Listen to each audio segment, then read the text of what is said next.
After years of being criticized for my pointless career, Dad said, "From now on, you'll pay rent." So I packed and left. Days later, Mom texted, "Rent's due." I ignored it. You won't believe what they did next. After years of being mocked at the dinner table for choosing a pointless career, Dad finally snapped and said, "From now on, you'll pay rent if you're staying under my roof." He didn't say it like a calm parent setting boundaries.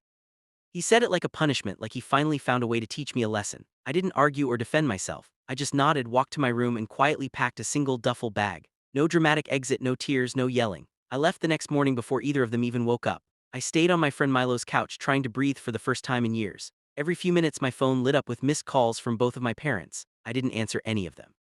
On day 3, Mom finally texted.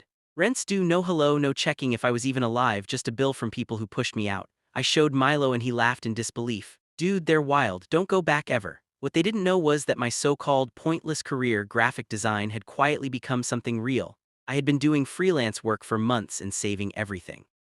2 days after I left, I got an email from a gaming company offering me a full-time remote designer contract. It wasn't huge money, but it was enough to stand on my own. I ignored Mom's message. That's when things went from stupid to insane. My cousin sent me a screenshot. Dad had posted a dramatic Facebook rant claiming I ran away from responsibility and owed them rent, and that he hoped the community would teach me about adulthood. The bottom, he even included his bank details and wrote, "Any help is appreciated." I nearly dropped Milo's phone laughing. The comment section turned into a public roasting session. My aunt wrote, "You kicked him out and now you want him to pay you." A neighbor said, "He's been the most hardworking kid on that street since he was 12. Someone else chimed in, "Maybe if you supported him instead of insulting him, he'd still be home." Dad tried replying, but every comment made him look worse.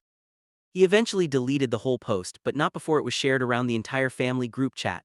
Mom tried to defend him, saying, "We only asked for fairness." My cousin shut her down. "Fairness? He left because you two treated him like garbage." Then came the part that truly shocked me. My parents showed up at my old job. They walked into the coffee shop where I used to work part-time and asked my former manager to tell me to come home because rent was piling up. My manager called me afterward, half amused, half uncomfortable. They said, "You owe them $300. I told them, "You don't even work here anymore." They looked embarrassed. I didn't respond to my parents, not once. Instead, I focused on work, signed a lease for my first apartment, and bought myself a small desk with my own money. No commentary, no judgment, no guilt attached. 2 days later, Dad texted, "We need to talk. This is getting out of hand." I didn't respond.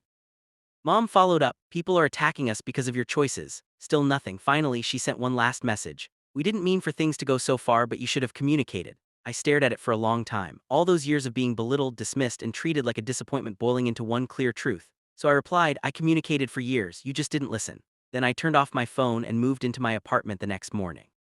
My space, my peace, my career, my life, they wanted rent, they got silent.